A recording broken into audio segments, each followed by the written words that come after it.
Hello friends, welcome to the success Kendra. Friends, इस video में हम लोग 67th बीपीएससी पीटी एग्जाम 2022 के लिए महेश कुमार बर्नवाल का जो नया प्रैक्टिस बुक भाग 2 आया हुआ है उसका सेट नंबर 1 इस वीडियो में हम डिस्कस करेंगे।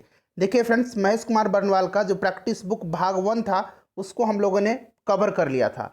यहाँ पर आप देख सकते हैं ये नया बुक है भाग 2। भाग 1 को ऑलरेडी हम लोगों ने कवर कर लिया है, तो अगर आपने नहीं देखा है भाग 1 को तो देख लीजिएगा, लिंक आपको डिस्क्रिप्शन बॉक्स में मिल जाएगा।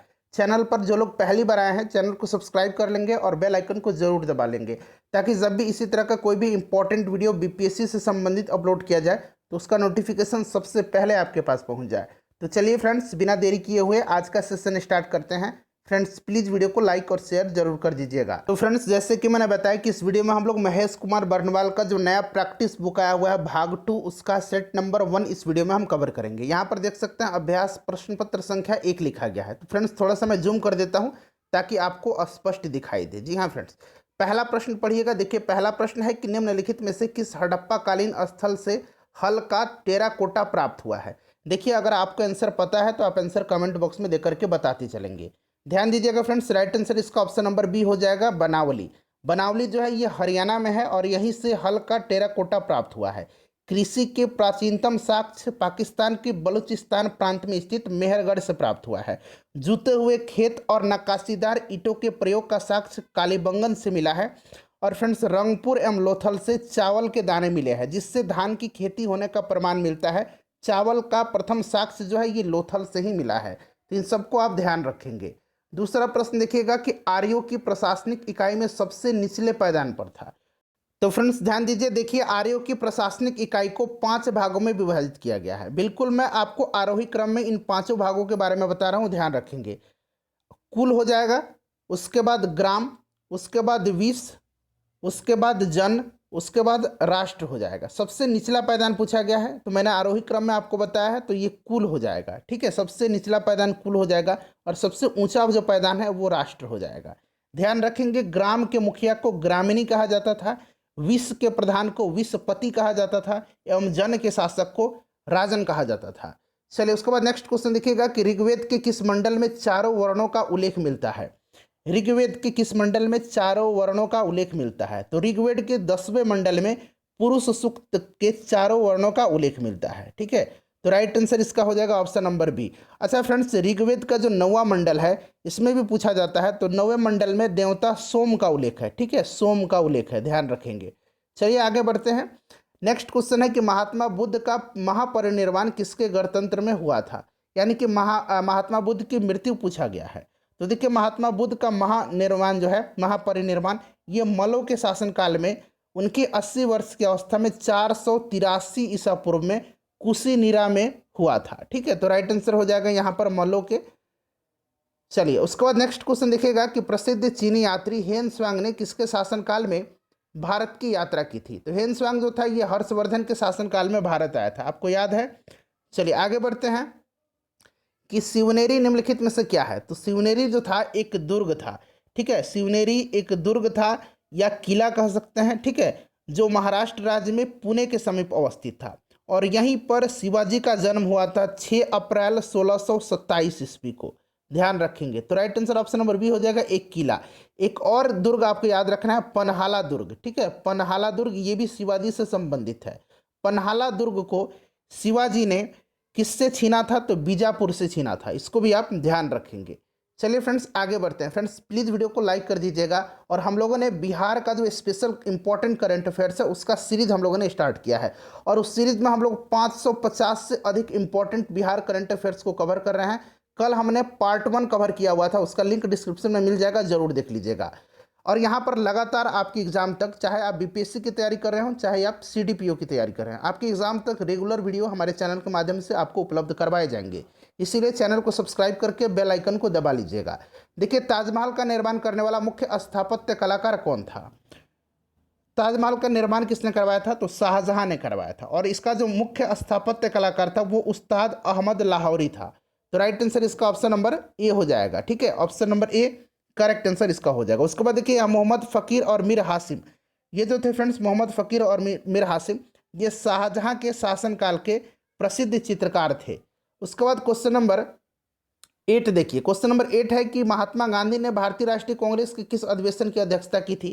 तो ऑब्वियसली आपको पता होगा 1924 का जो बेलगाम अधिवेशन था, इसी की इन्होंने अध्यक्षता की थी। उसके बाद देखिएगा कि चौरी चौरा कांड कब हुआ था। तो ये फरवरी 1922 में हुआ था। Option number C right answer हो जाएगा, फरवरी 1922 में। और इसी घटना के कारण महात्मा गांधी जी ने असहयोग आंदोलन को स्थगित कर दिया था। उसके बाद नेक्स्ट क्वेश्चन देखिएगा, और चौरी चौरा कहाँ है, तो गोरखपुर में है, उत्तर प्रदेश में। सती प्रथा को गैर कानूनी कब घोषित किया गया था।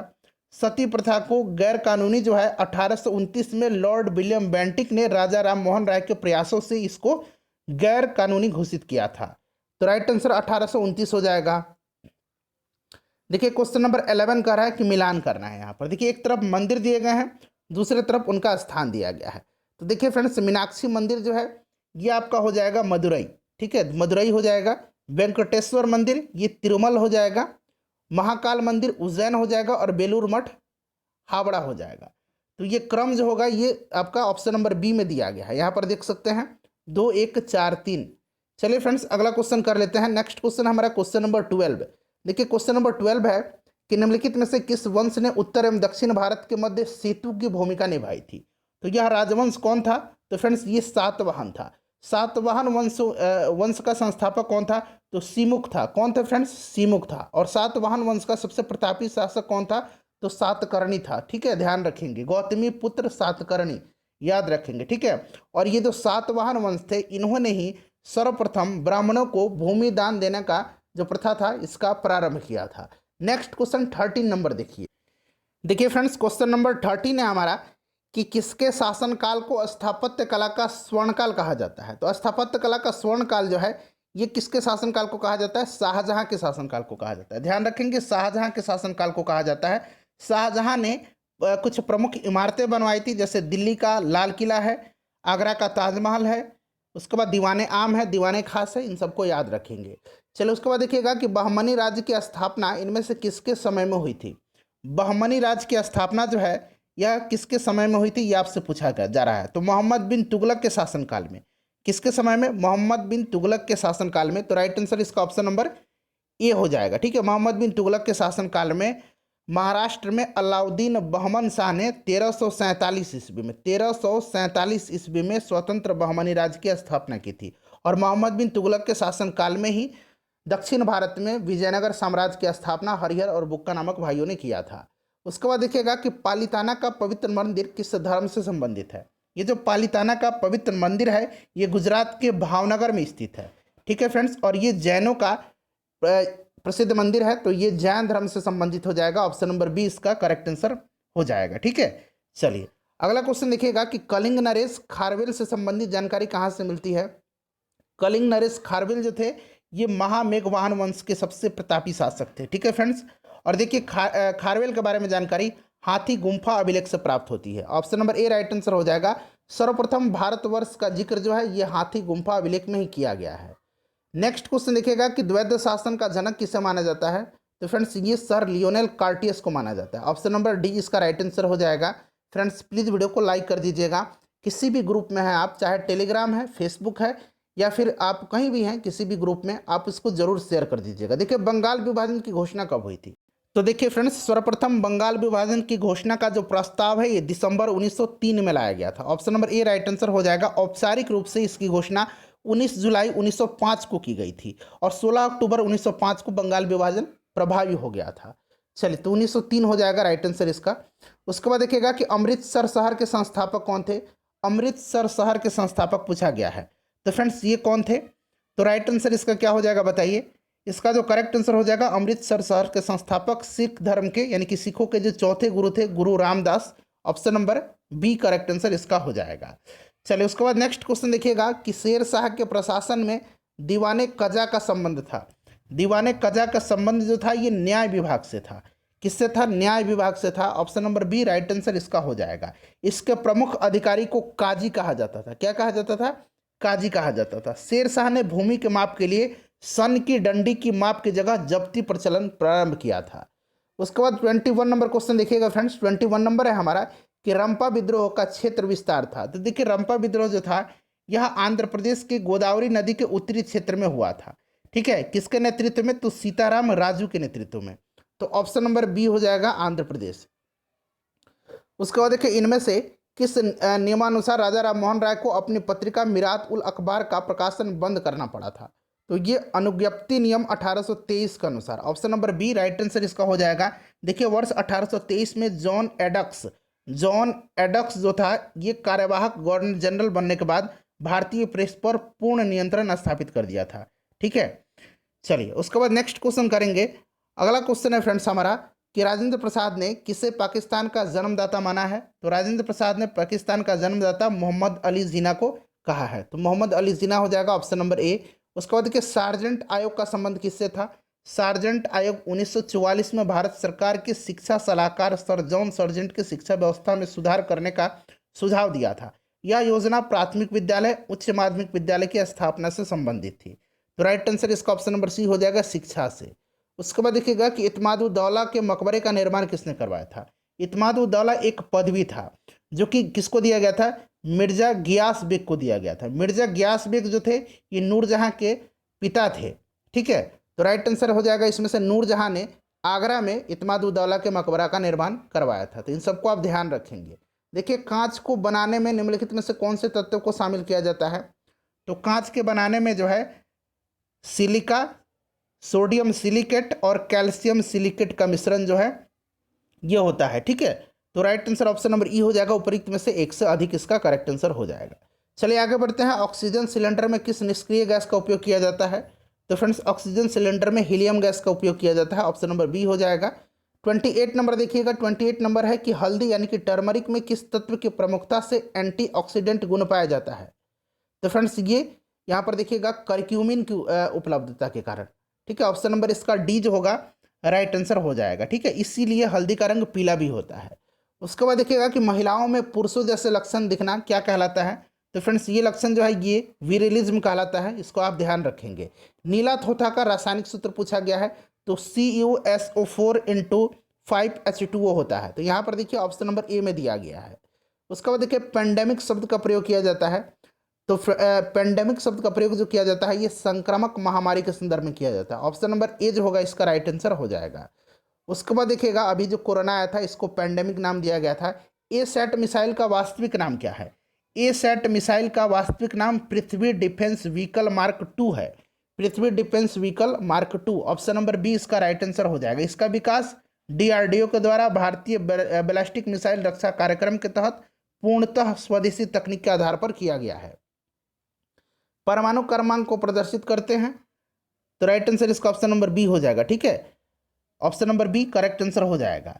चलिए आगे बढ़ते हैं। ताप बढ़ने पर अर्धचालक का प्रतिरोध पर क्या असर पड़ता है? तो ताप बढ़ने पर जो है अर्धचालक पूछा गया। अर्धचालक का प्रतिरोध घटता है और चालक का प्रतिरोध बढ़ता है। ठीक है, चलिए नेक्स्ट क्वेश्चन करेंगे 35 नंबर। देखिए 35 नंबर क्वेश्चन है फ्रेंड्स हमारा कि CFL, ठीक है, CFL में कम दाब पर पारे के साथ अन्य कौन सी अक्रिय गैस भरी जाती है?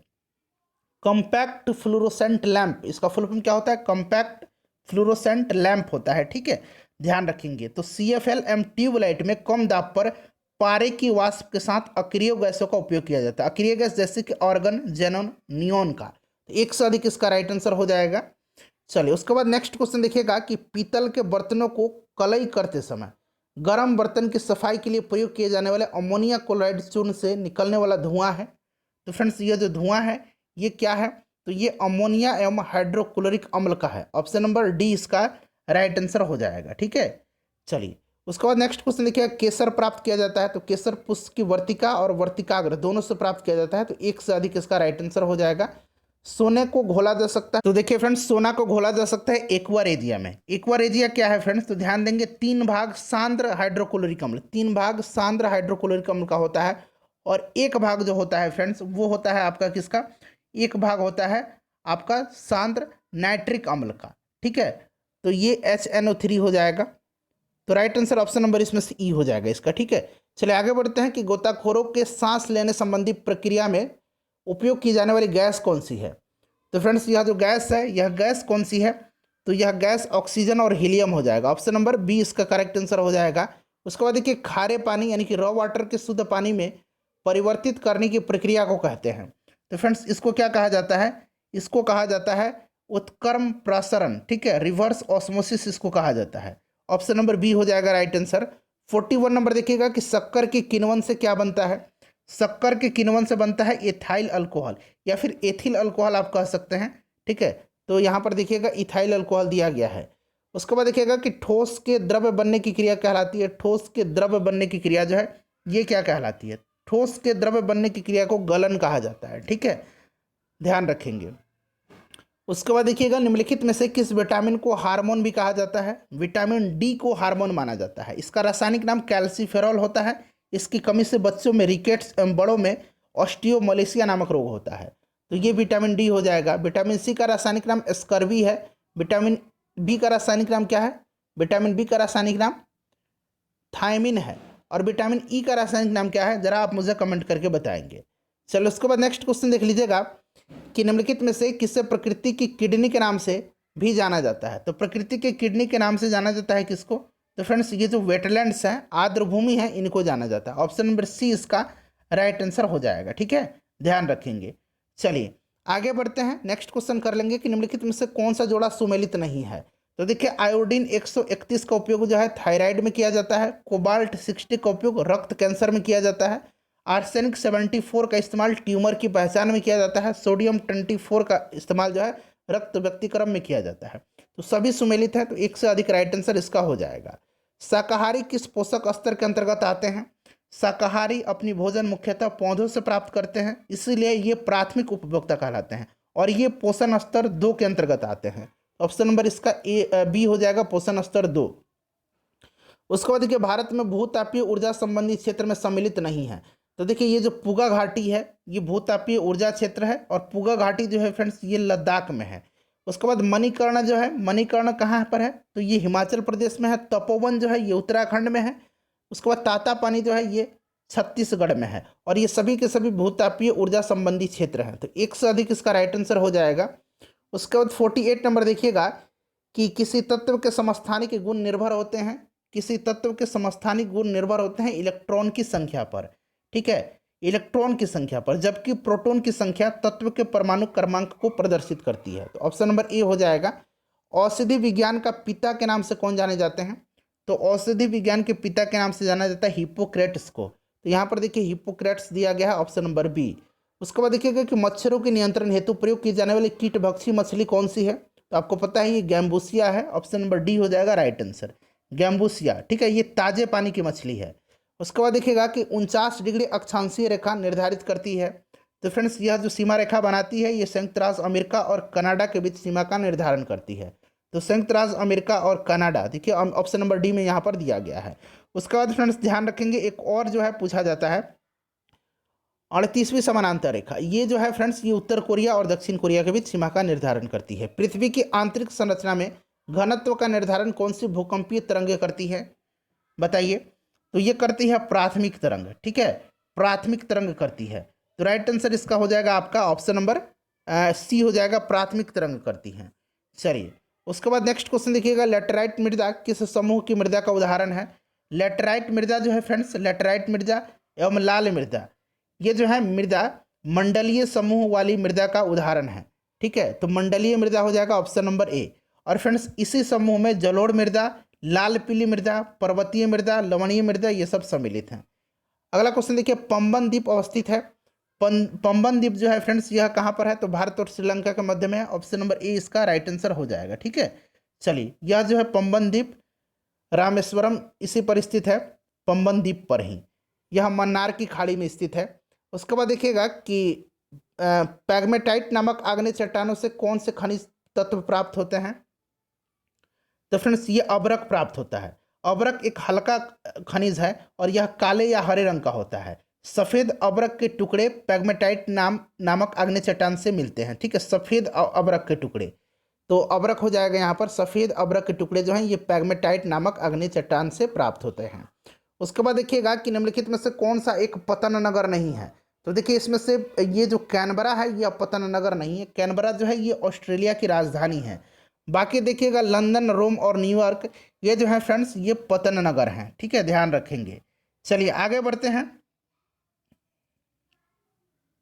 नेक्स्ट क्वेश्चन कर लेंगे 57 नंबर की सुंदरवन क्षेत्र में है। तो देखिए सुंदरवन क्षेत्र में सघन मैंग्रोव वन है। ऑप्शन नंबर इसका ए राइट आंसर हो जाएगा, ठीक है, ध्यान रखेंगे। चलिए नेक्स्ट क्वेश्चन करिएगा कि मांडव एवं वर्धा पहाड़ी स्थित है। मांडव और वर्धा पहाड़ी जो है यह स्थित कहाँ पर है? तो देखिए मांडव, वर्धा, गिरनार, गिर, कच्छ पहाड़ी ये सभी गुजरात में है। अगला प्रश्न हमारा है कि शिव समुद्रम जलप्रपात किस नदी पर अवस्थित है? शिव समुद्रम जलप्रपात जो है यह कहाँ अवस्थित है फ्रेंड्स? तो यह किस नदी पर है? तो कावेरी नदी पर स्थित है, ठीक है, ध्यान रखेंगे कावेरी नदी पर यह स्थित है। तो राइट आंसर इसका ऑप्शन नंबर बी हो जाएगा। उसके बाद नेक्स्ट क्वेश्चन देखिएगा कि हिमालयी नदियां पर्वतों से नीचे उतरते समय शिवालिक की ढाल पर पत्थरों कंकड़ों की चौड़ी पट्टी का निर्माण करती है, उन पट्टी को क्या कहा जाता है? तो देखिए इस पट्टी को क्या कहा जाता है? तो फ्रेंड्स इसको भांबर कहा जाता है। ऑप्शन नंबर बी हो जाएगा राइट आंसर, इसे भांबर के नाम से जाना जाता है। उसके बाद देखिएगा कि सूर्य तथा पृथ्वी के मध्य ग्रह हैं। सूर्य तथा पृथ्वी के मध्य जो ग्रह हैं मैं क्रम से आपको बता देता हूँ। सूर्य के बाद आ जाएगा आपका कौन सा ग्रह? बुध आ जाएगा, बुध के बाद शुक्र, फिर शुक्र के बाद पृथ्वी। तो यही पूछा गया है शुक्र और पृथ्वी, सूर्य और पृथ्वी के बीच में। तो सूर्य और पृथ्वी के बीच में बुध और शुक्र आ गया, यानी कि ऑप्शन नंबर सी हो जाएगा बुध और शुक्र। उसके बाद पृथ्वी के बाद मंगल, बृहस्पति, शनि, अरुण, वरुण आते हैं। एक बार मैं और रिपीट कर देता हूँ, सूर्य, बुध, शुक्र, पृथ्वी, मंगल, बृहस्पति, शनि, अरुण और वरुण। चलिए क्वेश्चन नंबर 62 देखिएगा। 62 नंबर है कि निम्नलिखित में से कौन सी नदी स्रोत हिमनदों से नहीं है, हिमनदों में नहीं है? तो कोसी नदी का स्रोत हिमनदों से नहीं है, यह पूर्वी नेपाल में गोसाईथान से निकलती है, ठीक है। तो यह आपका कोसी हो जाएगा, इसे बिहार का शोक कहा जाता है कोसी नदी को।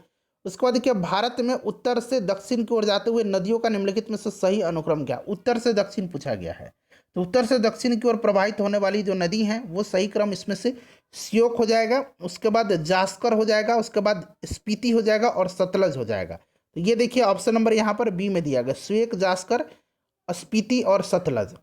उसके बाद देखिएगा कि टाइटन किसका सबसे बड़ा ग्रह है? टाइटन जो है ये शनि का सबसे बड़ा ग्रह है, तो शनि का हो जाएगा option number B, right answer इसका हो जाएगा।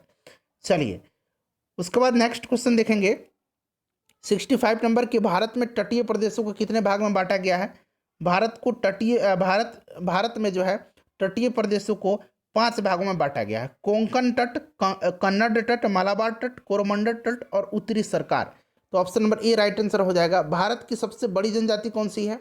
भारत की सबसे बड़ी जनजाति भील हो गई है, ध्यान रखेंगे, option number B right answer हो जाएगा, ठीक है। चलो उसके बाद देखिएगा कि कॉन्स्टेंस झील कहाँ स्थित है? कॉन्स्टेंस झील जो है यह कहाँ स्थित है? तो फ्रेंड्स यह आल्प्स पर्वत में स्थित जर्मनी, ऑस्ट्रिया और स्विट्जरलैंड का मिलन स्थल है। तो देखिए जर्मनी, ऑस्ट्रेलिया और स्विट्जरलैंड दिया गया, तो एक से अधिक इसका राइट आंसर हो जाएगा, ठीक है। राइन नदी जो है, राइन नदी इसी से होकर के गुजरती है। उसके बाद देखिएगा कि निम्नलिखित में से किस एशियाई क्षेत्र के सभी देश सार्क के सदस्य हैं? सार्क की स्थापना कब हुई थी? 8 दिसंबर 1985 को बांग्लादेश की राजधानी ढाका में। इसका हेडक्वार्टर कहाँ है? नेपाल की राजधानी काठमांडू में है, ठीक है। और इसमें सभी दक्षिण एशियाई देश हैं, यानी कि ऑप्शन नंबर बी जो होगा इसका करेक्ट आंसर हो जाएगा। चलिए आगे बढ़ते हैं फ्रेंड्स, नेक्स्ट क्वेश्चन करेंगे 69 नंबर की सेंट्रल पैसिफिक रेल मार्ग स्थित है। सेंट्रल पैसिफिक रेल मार्ग जो है ये संयुक्त राज्य अमेरिका के पूर्वी तट पर स्थित न्यूयॉर्क को पश्चिमी तट पर स्थित सैन फ्रांसिस्को को जोड़ता है। तो करेक्ट आंसर इसका हो जाएगा ऑप्शन नंबर सी, उत्तरी अमेरिका में। उसके बाद देखिएगा कि बिहार में छोटा नागपुर या पठारी क्षेत्र से प्रवाहित होने वाली नदियां कौन सी हैं? तो फ्रेंड्स ये नदियां कौन सी हैं? कर्मनाशा, फाल्गु और सोन नदी है। ऑप्शन नंबर इसका सी जो होगा राइट आंसर हो जाएगा। उसके बाद देखिए अक्षांश को कितने चिन्हों में व्यक्त किया जाता है? तो अक्षांश को 3 चिन्हों में व्यक्त किया जाता है, ठीक है। ये चिन्ह कौन कौन से हैं? तो डिग्री है, मिनट है और सेकंड है। उसके बाद देखिए निम्नलिखित में से कौन सा देश स्कैंडिनेवियन देश में सम्मिलित नहीं है? तो देखिए स्कैंडिनेवियन देश में सम्मिलित जो नहीं है वो पूछा गया। सबसे पहले जान लीजिए इसमें सम्मिलित कौन कौन से हैं। तो देखिए स्कैंडिनेवियन देश में सम्मिलित जो है ये आइसलैंड है, नॉर्वे है, स्वीडन है, डेनमार्क है और फिनलैंड है। जबकि देखिए एस्टोनिया, यहाँ पर देखिएगा एस्टोनिया, लाटविया, लिथुआनिया, यहाँ लाटविया दिया है, एस्टोनिया, लाटविया और लिथुआनिया जो है ये बाल्टिक देश हैं। अगला क्वेश्चन देखिएगा कि माउंट एल्ब्रुस जो कि यूरोप की सबसे ऊंची चोटी है किस पर्वत पर स्थित है? तो माउंट एल्ब्रुस जो है फ्रेंड्स यह स्थित है काकेशस पर्वत पर। ऑप्शन नंबर बी इसका राइट आंसर हो जाएगा, ध्यान रखेंगे, ठीक है। काकेशस पर्वत एशिया और यूरोप को अलग करता है। चलिए आगे बढ़ते हैं। इनमें से किस जलवायु प्रदेश में तड़ित झंझात के साथ औसतन 200 सेंटीमीटर तक पूरे वर्ष वर्षा होती है। तो फ्रेंड्स यह वर्षा होती है कहाँ पर? तो फ्रेंड्स ये होती है विषुवत रेखीय जलवायु प्रदेश में। ऑप्शन नंबर सी हो जाएगा इसका राइट आंसर। चलिए नेक्स्ट क्वेश्चन देखिएगा कि प्राकृतिक गैस को संपीड़ित किया जा सकता है, किया जाता है।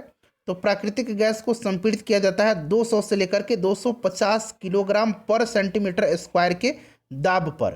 तो राइट आंसर इसका ऑप्शन नंबर ए हो जाएगा। उसके बाद देखिएगा प्राकृतिक गैस, नेचुरल गैस।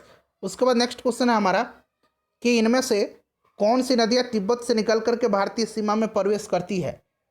तो ये नदी कौन सी है? तो ब्रह्मपुत्र हो जाएगा, उसके बाद सिंधु हो जाएगा, उसके बाद सतलज हो जाएगा। ठीक है, ब्रह्मपुत्र, सिंधु और सतलज ये जो नदियां हैं फ्रेंड्स, यह कहाँ से निकलती है? तिब्बत के मानसरोवर झील के निकट से निकलती है। राइट आंसर इसका ऑप्शन नंबर ई हो जाएगा, उपरोक्त में से एक से अधिक। उसके बाद देखिएगा कि वाल्देस प्रायद्वीप स्थित है।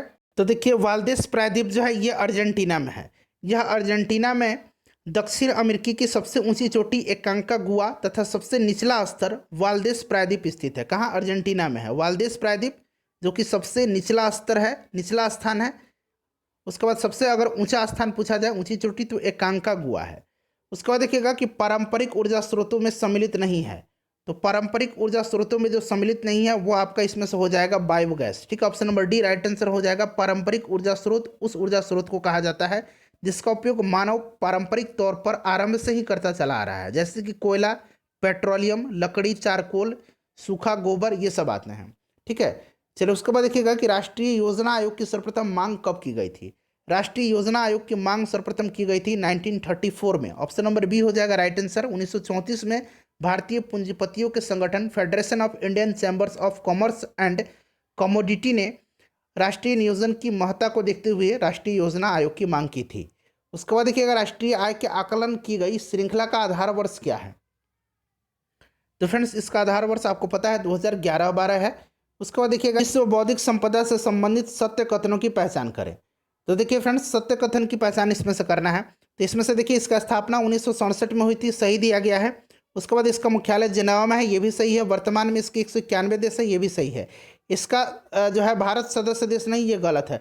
भारत फ्रेंड्स इसका सदस्य देश है। वर्ष 2016 में भारत ने पहली बार राष्ट्रीय बौद्धिक अधिकार नीति को स्वीकार किया था। तो ऑप्शन नंबर इसका एक से अधिक हो जाएगा। ठीक है, चलिए उसके बाद देखिएगा कि निर्विक योजना का संबंध किससे है? निर्विक योजना का संबंध जो है किससे है? तो देखिए राइट आंसर इसका हो जाएगा निर्यात ऋण वितरण से। ठीक है, बजट 2020-21 में वित्त मंत्री ने निर्विक योजना की घोषणा की थी, जिसके तहत निवेशकों को लोन दिया जाएगा एवं अगले 5 वर्ष में 100 लाख करोड़ रुपए का निवेश कराने का टारगेट यह है। तो right answer option number A हो जाएगा। उसके बाद देखिए 83 नंबर कि सिक्किम को भारत का प्रथम जैविक राज्य कब घोषित किया गया? भारत का पहला जैविक राज्य है सिक्किम, और इसको जैविक राज्य 2016 में घोषित किया गया था। ऑप्शन नंबर बी हो जाएगा राइट आंसर। उसके बाद देखिए राज्य में प्रत्यक्ष करों में सम्मिलित नहीं है। राज्य में प्रत्यक्ष करों में सम्मिलित जो नहीं है वो आपका पूंजी लाभ कर हो जाएगा। ठीक है, पूंजी लाभ कर केंद्र का प्रत्यक्ष कर है, तो ये केंद्र का प्रत्यक्ष कर है, राज्य का नहीं है। उसके बाद देखिएगा कि नाबार्ड की स्थापना किस समिति की सिफारिश पर की गई थी? तो फ्रेंड्स नाबार्ड की स्थापना जो है ये शिवरामन समिति की सिफारिश पर 12 जुलाई 1982 को की गई थी। इसका हेडक्वार्टर कहाँ पर है? इसका मुख्यालय मुंबई में है। तो राइट आंसर इसका हो जाएगा शिवरामन समिति। 86 नंबर है कि डिफरेंस इन डिफरेंसेस पद्धति है। तो डिफरेंस इन डिफरेंसेस पद्धति एक सांख्यिकी तकनीक है। यह तकनीक दो अवधियों के मध्य जनसंख्या की तुलना करती है। तो सही आंसर इसका क्या हो जाएगा? ऑप्शन नंबर सी हो जाएगा। नेक्स्ट क्वेश्चन देखिएगा कि किसी भी देश के विदेशी मुद्रा भंडार में निम्नलिखित में से कौन से तत्व शामिल नहीं होते हैं? तो इसमें से देखिए किसी अर्थव्यवस्था के समय विशेष में कुल विदेशी मुद्रा को ही विदेशी मुद्रा भंडार कहा जाता है, और किसी देश के विदेशी मुद्रा भंडार में शामिल होने वाले तत्व विदेशी परिसंपत्तियां हैं। उसके बाद अगर बात करें तो और क्या हो जाएगा? विदेशी कंपनियों के शेयर, डिबेंचर बॉन्ड, ये सब है, स्वर्ण भंडार, ये सब है। ठीक है, तो एक से अधिक इसका राइट आंसर हो जाएगा। उसके बाद नेक्स्ट क्वेश्चन देखिएगा कि 19वीं पशुधन संगणना कब की गई थी? तो फ्रेंड्स ये की गई थी 2012 में। 2012 में की गई थी। Option number D right answer हो जाएगा। देखिए मिलान करना है, और इसमें से पूछा गया कि कौन सा सुमेलित नहीं है। तो देखिए इसमें से सुमेलित जो नहीं है जय किसान जय विज्ञान सप्ताह, ये 23 से 29 दिसंबर है, ये सितंबर नहीं है। ठीक है, ये सुमेलित नहीं है, बाकी सभी जो है ये सुमेलित हैं। चलिए आगे बढ़ते हैं फ्रेंड्स, नेक्स्ट क्वेश्चन कर लेंगे। अगला क्वेश्चन है फ्रेंड्स हमारा क्वेश्चन नंबर 90। देखिए क्वेश्चन नंबर 90 कह रहा है कि इनमें से कौन सी आर्थिक गतिविधियां आईआईपी की नई श्रृंखला में सम्मिलित नहीं है। तो देखिए फ्रेंड्स, अगर हम बात करते हैं औद्योगिक उत्पादन श्रृंखला के लिए वस्तुओं का जो नया आधार वर्ष 2004-05 में संशोधित करके 2011-12 जो दिया गया है, उसमें नई श्रृंखला में खनन है, विनिर्माण है और विद्युत शामिल है। तो यहाँ पे देखिए खनन है, विनिर्माण है और विद्युत यानी कि बिजली शामिल है। शामिल नहीं है गैस और जल, यानी कि option number A right answer इसका हो जाएगा। निम्नलिखित में से किससे भारत में चालू खाते घाटे में वृद्धि हो सकती है। तो देखिए फ्रेंड्स, भारत के चालू घाटे में वृद्धि हो सकती है कच्चे तेल की कीमतों में वृद्धि और अत्यधिक स्वर्ण आयात से। एक से अधिक इसका राइट आंसर हो जाएगा। उसके बाद देखिएगा कि यहाँ पर देखिए सक्ल्यूफिलेशन शब्द सर्वप्रथम किस आर्थिक सर्वेक्षण में सामने आया था। तो देखिए सक्ल्यूफिलेशन शब्द जो है यह सर्वप्रथम आया था कब। तो फ्रेंड्स ये आया था 2009-10 में। ऑप्शन नंबर इसका सी जो होगा राइट आंसर हो जाएगा। 2009-10 के आर्थिक सर्वेक्षण में इस शब्द का प्रयोग सर्वप्रथम किया गया था। मौर्यकालीन मुद्रा क्या कहलाती थी। तो मौर्यकाल की जो मुद्रा थी उसको पन कहा जाता था। ऑप्शन नंबर ए हो जाएगा इसका करेक्ट आंसर। देखिए किस जैन संगति के पश्चात जैन धर्म दिगंबर एवं स्वतंबर में विभाजित हो गया था। तो ये प्रथम जैन संगति के दौरान जैन धर्म जो था 2 शाखाओं में विभाजित हो गया था। ठीक है, तो राइट आंसर इसका ऑप्शन नंबर ए हो जाएगा प्रथम। Option number A right answer इसका हो जाएगा प्रथम जैन संगति। उसके बाद नेक्स्ट क्वेश्चन देखिएगा कि इल्तुतमिश ने किससे पराजित कर बिहार पर अधिकार कर लिया था। तो 1225 में इल्तुतमिश ने जो है हुसामुद्दीन एवज को पराजित करके बिहार पर अधिकार कर लिया था। ऑप्शन नंबर बी हो जाएगा इसका करेक्ट आंसर। किस मुगल शासक का राज्याभिषेक पटना में हुआ था। तो पटना में फर्रुखसियर का हुआ था। ठीक है, फर्रुखसियर का हुआ था। तो यहाँ पर देखिए फर्रुखसियर दिया गया है। 1711 में फर्रुखसियर जो था ये बंगाल से बिहार आ गया था और फर्रुखसियर जो मुगल सम्राट था उसका राज्याभिषेक पटना में 1773 ईस्वी में हुआ था। उसके बाद 97 नंबर देखिएगा कि वर्ष 1906 में पटना में रामकृष्ण सोसाइटी की स्थापना किसने की थी। तो फ्रेंड्स 1906 में पटना में रामकृष्ण सोसाइटी की स्थापना जो है यह किया था किसने। तो बाबाजी ठाकुर दास ने। उसके बाद देखिए बहावी आंदोलन का प्रमुख केंद्र था तो ये पटना था। ऑप्शन नंबर डी हो जाएगा राइट आंसर, इसका ध्यान रखेंगे। उसके बाद देखिएगा कि बिहार का पहला हिंदी समाचार पत्र कौन सा था। तो बिहार का पहला हिंदी समाचार पत्र बिहार बंधु था। ठीक है, जो 1874 में पटना से प्रकाशित हुआ था। और भारत में प्रकाशित होने वाला पहला समाचार पत्र बंगाल गजट था। इसको भी आप ध्यान रखेंगे। ऑप्शन नंबर ए हो जाएगा राइट आंसर। उसके बाद देखिए बिहार विधानसभा से भारतीय संविधान सभा के लिए कितने सदस्य चुने गए थे। तो फ्रेंड्स इसमें से टोटल 36 सदस्य चुने गए थे। ठीक है, 36 सदस्य। ऑप्शन नंबर बी हो जाएगा राइट आंसर। नेक्स्ट क्वेश्चन देखिएगा कि बिहार पंचायती राज अधिनियम 2006 के अंतर्गत त्रिस्तरीय पंचायतों के स्थानों या पदों में सभी कोटियों में महिलाओं को कितने प्रतिशत आरक्षण की व्यवस्था की गई है। तो फ्रेंड्स ये की गई है कितने 50%। ठीक है, ऑप्शन नंबर इसका डी राइट आंसर हो जाएगा। उसके बाद देखिए जनगणना 2011 के अंतिम आंकड़ों के अनुसार बिहार की कुल जनसंख्या कितनी है। तो बिहार की कुल जनसंख्या जो है यह कितनी है 10,40,99,452 है, यानी कि ऑप्शन नंबर डी हो जाएगा। बिहार की जलवायु, तो इसमें से बिहार की जलवायु ऑप्शन के हिसाब से मानसूनी हो जाएगा। 104 नंबर क्वेश्चन देखिए बिहार की कौन सी नदी अपना मार्ग बदलने के लिए कुख्यात है। तो फ्रेंड्स यह कौन सी नदी है, यह कोसी नदी है। इसे बिहार का शोक कहा जाता है इसी के कारण। अगला क्वेश्चन देखिएगा कि भारत का सर्वाधिक लीची उत्पादन एवं उत्पादकता वाला राज्य कौन सा है। तो फ्रेंड्स ये बिहार है। बिहार का जो मुजफ्फरपुर है वह लीची में अग्रणी है। उसके बाद देखिए तिरहुत षड्यंत्र केस से संबंधित व्यक्ति कौन है। तो तिरहुत षड्यंत्र केस से जो संबंधित व्यक्ति हैं ये हैं योगेंद्र शुक्ल। ठीक है, योगेंद्र शुक्ल हैं। उसके बाद देखिएगा कि बिहार में पशुओं की खरीद बिक्री का प्रसिद्ध मेला, तो ये सोनपुर मेला है। Option number A right answer इसको हो जाएगा, सोनपुर मेला है, ध्यान रखेंगे। उसके बाद अगला क्वेश्चन देखिएगा कि बिहार में तेल शोधक कारखाना कहाँ पर है। तो बिहार में तेल शोधक कारखाना जो है ये बेगूसराय के बरौनी में है। ठीक है, तो यहाँ पर देखिए बरौनी हो जाएगा, ये बेगूसराय जिला में आता है। कहलगांव सुपर थर्मल पावर की क्षमता कितनी है। Kahalgaon super thermal power station या भागलपुर जिले के कहलगांव में है। ठीक है, इसकी क्षमता जो है ये 2340 मेगावाट हो जाएगा, 2340 मेगावाट। ठीक है फ्रेंड्स, ध्यान रखेंगे। और यह काम करना कब शुरू किया गया था। तो ये 1985 में शुरू किया था। उसके बाद देखिए किस अनुच्छेद के तहत किसी विधेयक को पारित करने के लिए संयुक्त अधिवेशन का प्रावधान है। तो संयुक्त अधिवेशन का जो प्रावधान है फ्रेंड्स ये अनुच्छेद 108 में है। ठीक है, किस अनुच्छेद के तहत। तो अनुच्छेद 108 में है। संयुक्त अधिवेशन की अध्यक्षता लोकसभा का स्पीकर करता है। इनमें से किस राज्य में सबसे पहले पंचायती राज व्यवस्था की शुरुआत की गई थी? तो फ्रेंड्स आपको पता है कि ये कहाँ पर की गई थी? सबसे पहले जो है की गई थी राजस्थान में। तो देखिए इनमें से पूछा गया था, इनमें से उसके बाद राजस्थान के बाद आंध्र प्रदेश में की गई थी, तत्कालीन आंध्र प्रदेश में। उसके बाद नेक्स्ट क्वेश्चन देखिएगा 112 नंबर कि संविधान के कार्यवाहक राष्ट्रपति बनाने का प्रावधान किस अनुच्छेद में है? थोड़ा सा यहाँ पर सुधार करेंगे प्रश्न में। देखिए संविधान में कार्यवाहक उपराष्ट्रपति बना लीजिए, ठीक है। कार्यवाहक उपराष्ट्रपति बनाने का प्रावधान किस अनुच्छेद में है? तो ऐसा कोई भी प्रावधान नहीं है। ऑप्शन नंबर ई राइट आंसर इसका हो जाएगा, ध्यान रखेंगे। चलिए उसके बाद नेक्स्ट क्वेश्चन देखिएगा कि साइन डाई शब्द का अर्थ है। साइन डाई शब्द का अर्थ जो है यह है, तो देखिए जब सदन को स्थगित करते समय आगामी बैठक की तिथि या समय नहीं बताया जाता है तो इसे सदन का अनिश्चित काल स्थगन कहा जाता है, ठीक है। और इसी को साइन डाई शब्द का अर्थ इसी से है। तो राइट आंसर ऑप्शन नंबर इसका डी हो जाएगा। उसके बाद नेक्स्ट क्वेश्चन देखिएगा कि निम्नलिखित में से कौन सा कथन सुमेलित नहीं है? एक तरफ अनुच्छेद दिया गया है, दूसरी तरफ उनसे जो संबंधित प्रावधान है वो दिए गए हैं। तो देखिए इसमें से अगर हम बात करें सुमेलित नहीं है, अनुच्छेद 18 में उपाधियों का अंत सही है।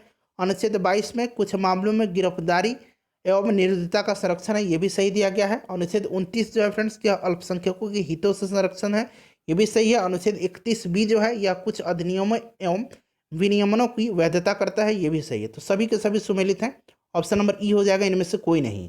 देखिए अगर किसी नए क्षेत्र को भारतीय हिस्से में मिलाया जाता है तो वहाँ के नागरिक की नागरिकता बताइए। तो भारत में स्वतः मिल जाएगी, ऑप्शन नंबर ए हो जाएगा राइट आंसर। गोवा, दमन और दीव को भारत में कब मिलाया गया था? गोवा, दमन और दीव को भारत में मिलाया गया था कब? तो बताइए। तो ये मिलाया गया था 1961 में, ठीक है। ऑप्शन नंबर बी हो जाएगा, 1961 में भारत में मिलाया गया था और 1962 में संघ शासित प्रदेश का दर्जा इन्हें दिया गया था। बाद में 1987 में 1987 में गोवा को पूर्ण राज्य का दर्जा प्राप्त हुआ। उसके बाद देखिए 3 सूचियों के माध्यम से केंद्र राज्य के मध्य शक्तियों का विभाजन किस अनुसूची में है? तो ऑब्वियसली आपको पता होगा ये 7वीं अनुसूची है, उसमें संघ सूची, राज्य सूची और समवर्ती सूची का प्रावधान दिया गया है, तो 7वीं अनुसूची हो जाएगा। उसके बाद 118 नंबर क्वेश्चन देखिएगा कि निम्नलिखित में से कौन सा उपबंध संसद के साधारण बहुमत के क्षेत्र में सम्मिलित नहीं है? तो देखिए भारतीय संविधान में संविधान संशोधन 3 प्रकार से हो सकते हैं। संसद के साधारण बहुमत के द्वारा, संसद के विशेष बहुमत के द्वारा, उसके बाद संसद के विशेष बहुमत तथा आधे राज्यों के विधानमंडलों की संस्तुति के उपरांत संशोधन, ठीक है। तो उपरोक्त सभी संशोधन के साधारण बहुमत द्वारा संशोधित किया जा सकता है, तो ऑप्शन नंबर ई इसका राइट आंसर हो जाएगा। उसके बाद देखिए किस अनुच्छेद के अनुसार राज्य की निजी शिक्षण संस्थानों में छात्रों के प्रवेश के लिए स्थानों के आरक्षण का उपबंध कर सकती है? तो सही आंसर इसका हो जाएगा आपका कौन सा? तो देखिए ये हो जाएगा आपका आर्टिकल 15(5) के तहत, ऑप्शन नंबर डी हो जाएगा इसका राइट आंसर। चलिए उसके बाद नेक्स्ट क्वेश्चन देखिएगा कि न्यायिक समीक्षा की शक्ति किसे प्रदान की गई है? न्यायिक समीक्षा की शक्ति जो है यह किसे प्रदान की गई है बताइए। तो देखिए उच्चतम न्यायालय एवं उच्च न्यायालय को न्यायिक समीक्षा की शक्ति प्रदान की गई, तो उच्चतम न्यायालय और उच्च न्यायालय दोनों को। तो राइट आंसर इसका ऑप्शन नंबर इसमें से ई हो जाएगा। देखिए यहाँ सिर्फ लिखा है, ये नहीं होगा, सिर्फ उच्च न्यायालय भी नहीं होगा, उच्च न्यायालय और अधीनस्थ न्यायालय गलत है, इनमें से कोई नहीं हो जाएगा। ध्यान रखना आपको, उच्च न्यायालय और उच्चतम न्यायालय को न्यायिक समीक्षा की शक्ति प्रदान की गई है। राष्ट्रीय भाषाई अल्पसंख्यक आयुक्त कार्यकाल की स्थापना कब की गई थी बताइए, कब की गई थी? तो फ्रेंड्स ये किया गया था वर्ष 1957 में, ठीक है, 1957 में किया गया था। तो ऑप्शन नंबर इसका ए राइट आंसर हो जाएगा। राष्ट्रपति जब राष्ट्रीय आपातकाल की घोषणा करता है तो निम्नलिखित में से कौन सा अनुच्छेद घोषणा के उपरांत स्वस्फूर्त हो जाता है? अच्छा, राष्ट्रीय आपातकाल जो है यहाँ पर देख सकते हैं राष्ट्रीय आपात, तो ये अनुच्छेद 352 में है, इसको ध्यान रखेंगे, ठीक है। और इसकी घोषणा करता है जब राष्ट्रपति, तो उसके उपरांत जो स्वस्फूर्त हो जाता है वह आर्टिकल कौन सा है? तो फ्रेंड्स यह जो आर्टिकल है यह आपका 358 है, ऑप्शन नंबर सी हो जाएगा इसका राइट आंसर, ठीक है। अनुच्छेद 358 स्वतः लागू हो जाता है और अनुच्छेद 19 के सभी प्रावधान निलंबित हो जाते हैं, ठीक है।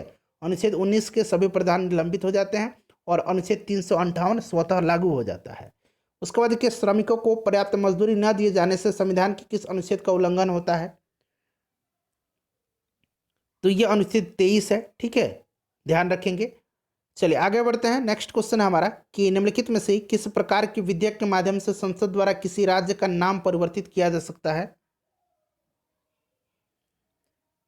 बताइए राइट आंसर क्या हो जाएगा।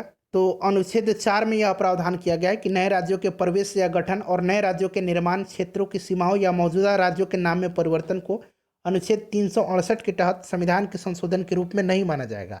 इस प्रकार की विधियों को एक साधारण बहुमत और साधारण विधायी प्रक्रिया के द्वारा पारित किया जा सकता है। तो ऑप्शन नंबर इसका सी राइट आंसर हो जाएगा। उसके बाद देखिएगा कि किस वाद में यह घोषित किया गया कि भारत रत्न, पद्म विभूषण और पद्मश्री अलंकरण अनुच्छेद 18(1) में प्रयुक्त उपाधि शब्द के अंतर्गत नहीं आते हैं। तो फ्रेंड्स ये किया गया बालाजी राघवन बनाम भारत संघ। Option number A right answer इसका हो जाएगा। ठीक है, 1996 में, 1996 में। उसके बाद देखिए इनमें से कौन सा अधिकार विदेशी नागरिकों को भी प्राप्त है। देखिए फ्रेंड्स, अगर हम बात करें तो अनुच्छेद 15, अनुच्छेद 16, अनुच्छेद 19, अनुच्छेद 29 और अनुच्छेद 30 ये केवल भारतीय नागरिकों को प्राप्त हैं, और ये सभी जो प्रावधान हैं ये अनुच्छेद 19 में दिए गए हैं। ठीक है, तो इसलिए ये विदेशियों को प्राप्त नहीं है, इनमें से कोई भी नहीं है। तो ऑप्शन नंबर ई हो जाएगा इसमें से राइट आंसर, क्योंकि ये सभी के सभी भारतीय नागरिकों को ही प्राप्त है। उसके बाद देखिए अनुच्छेद 268 का संबंध है। अनुच्छेद 268 का संबंध जो है ये किससे है। तो फ्रेंड्स, संघ द्वारा आरोपित किंतु राज्यों द्वारा संग्रहित एवं उपयोग किए गए कर से। ऑप्शन नंबर ए हो जाएगा राइट आंसर। उसके बाद देखिए मूल अधिकार तथा नीति निर्देशक तत्वों के मध्य मुख्य अंतर क्या है। तो देखिए राइट आंसर इसका यहाँ पर देखिए नीति निर्देशक तत्व अपरिवर्तनीय है जबकि मूल अधिकार नहीं है। ऑप्शन नंबर बी हो जाएगा इसका राइट आंसर। 129 नंबर देखिएगा, बाकी ऑप्शन यहाँ पर दिए गए हैं। 129 नंबर है कि सेना, पुलिस, अर्धसैनिक बल इत्यादि संगठन नहीं बना सकते, ऐसा प्रावधान संविधान के किस अनुच्छेद में है। बताइए राइट आंसर इसका क्या हो जाएगा। तो देखिए फ्रेंड्स, ये जो है अनुच्छेद 33 में है। ठीक है, अनुच्छेद 33 में मूल अधिकारों को सीमित करने का प्रावधान है, और इसके तहत सेना, अर्धसैनिक बल, पुलिस इत्यादि को संगठन बनाने का अधिकार नहीं है। उसके बाद नेक्स्ट क्वेश्चन देखिएगा कि निम्नलिखित में से किस राज्य में पंचायत समिति का नाम आंचलिक परिषद है। तो आंचलिक परिषद जो है फ्रेंड्स ये कहाँ पर है, तो ये है पश्चिम बंगाल में। ठीक है, पश्चिम बंगाल में आंचलिक परिषद है, और असम में भी है। उसके बाद देखिए लोकसभा के विघटन के पश्चात लंबित विधेयक, लोकसभा के विघटन के पश्चात लंबित विधेयक। तो देखिए ये आपका हो जाएगा लोकसभा में लंबित सभी विधेयक समाप्त हो जाते हैं, और यहाँ पर लोकसभा में लंबित अन्य सभी कार्य यथा प्रस्ताव, संकल्प, संशोधन, अनुदान की अनुपूरक मांगे इत्यादि समाप्त हो जाती है। तो ए और डी जो होगा इसका करेक्ट आंसर हो जाएगा। तो ऑप्शन नंबर ई इसका करेक्ट उत्तर हो जाएगा। उसके बाद देखिएगा कि सिविल सेवा प्रोत्साहन योजना में किस वर्ग की महिलाओं को सम्मिलित किया गया है। तो देखिए इसके तहत अगर हम बात करें फ्रेंड्स, तो बीपीएससी तथा यूपीएससी की प्रारंभिक परीक्षा पास करने पर मुख्य परीक्षा की तैयारी हेतु 50,000 तथा 1,00,000 रुपये क्रमशः दिए जाएंगे। ठीक है, और ये जो है इसमें सभी वर्गों की महिलाओं को शामिल किया गया है। तो ऑप्शन नंबर ई हो जाएगा, क्योंकि सभी वर्गों की महिलाओं को शामिल किया गया है। साहित्य अकादमी पुरस्कार 2020 का बाल साहित्य अकादमी पुरस्कार मैथिली भाषा के लिए किस साहित्यकार को प्रदान किया गया है। तो देखिए यह दिया गया है, यह दिया गया है किनको। तो फ्रेंड्स यह दिया गया यह पुरस्कार सियाराम झा सरस को। ऑप्शन नंबर ए जो होगा इसका राइट आंसर हो जाएगा। ठीक है, चलिए नेक्स्ट क्वेश्चन देखिए, ये बिहार के मधुबनी जिले के हैं। उसके बाद देखिए 134 नंबर कि बिहार के किस साहित्यकार को वर्ष 2020 का युवा साहित्य में मैथिली भाषा के लिए साहित्य अकादमी पुरस्कार से नवाजा गया है। तो ये सोनू कुमार झा को दिया गया है। ठीक है, उनकी मैथिली कथा संग्रह गस्सा के लिए। ठीक है, तो राइट आंसर हो जाएगा सोनू कुमार झा। उसके बाद देखिए आज़ादी का अमृत महोत्सव इंडिया @75 फोटो प्रदर्शनी का आयोजन कहाँ पर किया गया। तो फ्रेंड्स ये कहाँ पर किया गया, ये किया गया पटना में। ठीक है, पटना में किया गया, ध्यान रखेंगे। ऑप्शन नंबर इसका सी राइट आंसर हो जाएगा। उसके बाद देखिए मार्च 2021 में विश्व प्रसिद्ध शहनाई वादक उस्ताद बिस्मिल्लाह खां की कौन सी जयंती मनाई गई। तो उनकी 105वीं जयंती मनाई गई है। ठीक है फ्रेंड्स, ध्यान रखेंगे 2001 में इनको भारत रत्न से सम्मानित किया गया था, और बिहार के डुमरांव में इनका जन्म हुआ था 1916 में। तो 105वीं जयंती हो जाएगा ऑप्शन नंबर बी। उसके बाद देखिएगा कि बिहार के किस जिले में राज्य का पहला पोर्टेबल आंगनबाड़ी केंद्र खोला गया है। तो फ्रेंड्स यह मुजफ्फरपुर में खोला गया है। उसके बाद देखिएगा कि फिल्म भोंसले के लिए बिहार के किस प्रसिद्ध अभिनेता को नेशनल फिल्म अवार्ड में सर्वश्रेष्ठ नेता का अवार्ड दिया गया। सर्वश्रेष्ठ अभिनेता का अवार्ड तो ये मनोज बाजपेयी को दिया गया। अभिनेता हो जाएगा, नेता या अभिनेता, ये मनोज बाजपेयी जी हो जाएंगे। Option number B right answer इसका हो जाएगा।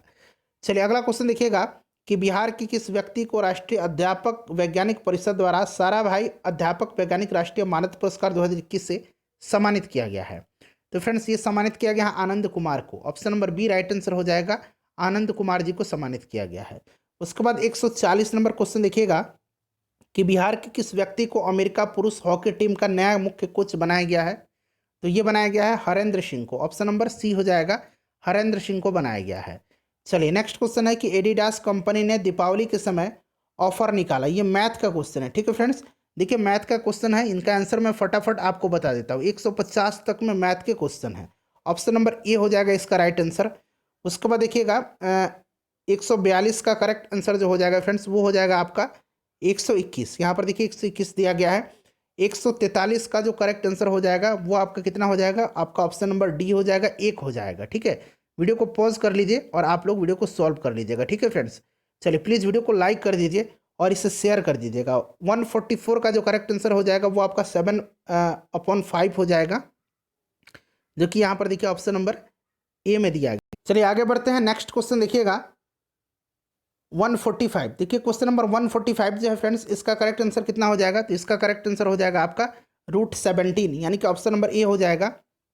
146 का जो करेक्ट आंसर हो जाएगा फ्रेंड्स वो आपका हो जाएगा ऑप्शन नंबर ए। उसके बाद नेक्स्ट क्वेश्चन देखिए 147। 147 का जो करेक्ट आंसर हो जाएगा फ्रेंड्स वो आपका हो जाएगा इसका 15 दिन। Option number A right answer इसका हो जाएगा। उसके बाद देखिए 148 का जो करेक्ट आंसर हो जाएगा वो आपका 20/3 घंटा हो जाएगा, यानी कि option number A right answer हो जाएगा। 149 का जो करेक्ट आंसर हो जाएगा वो 16 cm हो जाएगा, यानी कि 16 सेंटीमीटर। और फ्रेंड्स आखिरी क्वेश्चन है 150, इसका जो आंसर हो जाएगा वो आपका हो जाएगा 6, यानी कि option number A right answer हो जाएगा।